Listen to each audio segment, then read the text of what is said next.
এই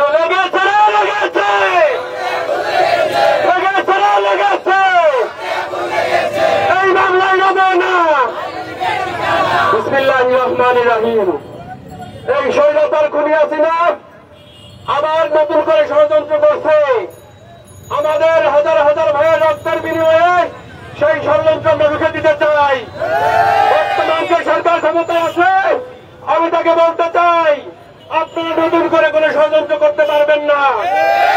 ষড়যন্ত্র করেন, আমরা সেই ষড়যন্ত্র রুখে দিতে বাধ্য হব ইনশাআল্লাহ। প্রিয় ভাইয়ের সহবিন্দুরা, আপনারা জানেন নতুন করে ষড়যন্ত্র হচ্ছে। এখনো আমরা হাজার হাজার ভাই মেডিকেলের বিছানায় পঙ্গুত্ব বরণ করে চিকিৎসার সাথে যুদ্ধ, মৃত্যুর সাথে যুদ্ধ করছি। ভাইয়েরা, এখানে সাংবাদিক ভাইয়েরা আমার সামনে আছেন, আপনারা সঠিকটা নিউজটা আপনারা প্রচার করবেন। আপনারাই হচ্ছে আমাদের একটা আশার আলো। আপনারা যদি সঠিক নিউজ প্রচার না করেন, তাহলে আমরা কাঙ্ক্ষিত লক্ষ্যে পৌঁছতে পারবো না। আমাদের দাবি একটাই, এই আওয়ামী লীগ স্বৈরাচার খুনি হাসিনার বিরুদ্ধে ফাঁসির দাবি যতদিন পর্যন্ত কার্যকর না হবে, আমরা এই রাজপথ ছেড়ে যাব না ইনশাআল্লাহ। ছাত্রলীগ যুবলীগকে বলতে চাই, এই ছাত্রলীগ যুবলীগ বলেছিল 1 সেকেন্ডের টাইম লাগবে না এই ছাত্র জনতা থেকে উচ্ছ্বাস করতে। হয়ে গেছে তারা এখন। আমরা বলে দিতে চাই, আমাদের রক্ত এখনো শরীরে তো আছে। রক্তবিন্দু থাকা পর্যন্ত এই স্বৈরাচার হাসিনার কোন অবস্থানে বাংলাদেশের মাটি হইতে পারবে না। শুধু কিন্তু আমাদেরকে মাঠে নামতে বাধ্য করবেন না।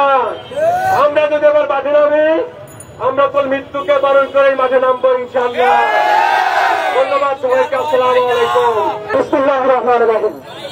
প্রিয় সাংবাদিক বন্ধুগণ, সন্নিবিষ্ট আমার জেলার সহযোদ্ধা হয়েন, আসসালামু আলাইকুম। আপনারা জানেন যে আওয়ামী লীগ প্রশ্নে আজকে আমরা এখানে দাঁড়িয়েছি, সে আওয়ামী লীগ 5 আগস্ট নিষিদ্ধ হয়ে গেছে। সারা বাংলাদেশের ম্যান্ডেট না আওয়ামী লীগ নিষিদ্ধ হয়ে গেছে। আওয়ামী লীগ কেন অবশিষ্ট আছে?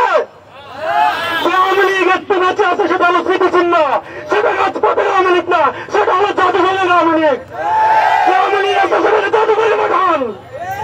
আওয়ামী লীগকে শুধু ডাইরেক্ট নিষিদ্ধের বাকি আছে, আর কোন নিষিদ্ধের বাকি নাই। আমি সরকারকে অনুরোধ করবো, আপনারা যে যুদ্ধের রক্ত নিতে বসে আছেন, সেই যুদ্ধের আহ্বান শুনুন, অথবা এই রাজপথ আবার প্রকম্পিত হবে, আবার রক্তে লাল হবে। কিন্তু বাংলার মাটিতে প্রতিষ্ঠিত হতে দেওয়া হবে না ইনশাআল্লাহ। আমরা 2000 ভাইয়ের রক্তের বিনিময়ে আওয়ামী লীগকে বিতাড়িত করেছি। এখন রক্ত দেওয়ার জন্য প্রশিক্ষিত 30,000 যোদ্ধা প্রস্তুত আছে। আওয়ামী লীগকে বাংলার মাটিতে প্রতিষ্ঠিত করতে চায়, তাকে চিন্তা করতে হবে এই 30,000 যোদ্ধা রক্ত মারিয়ে যেতে হবে। যদি এই চিন্তা থাকে যে বাংলার রাজপথে আমরা রক্ত দেখতে চাই না, বাংলাদেশে যদি শান্তি চাই, তাহলে আওয়ামী লীগকে অনতি বিলম্বে নিষিদ্ধ করার আহ্বান জানায়। আওয়ামী লীগকে নিষিদ্ধের আহ্বান জানিয়ে এবং আওয়ামী লীগের প্রত্যেকটা স্তরের নেতাকর্মীদের অপরাধের বিচারের দাবিতে, গণহত্যার বিচারের দাবিতে হাসিনার ফাঁসির আহ্বান করে আমি আমার বক্তব্য শেষ করছি। আসসালামু আলাইকুম।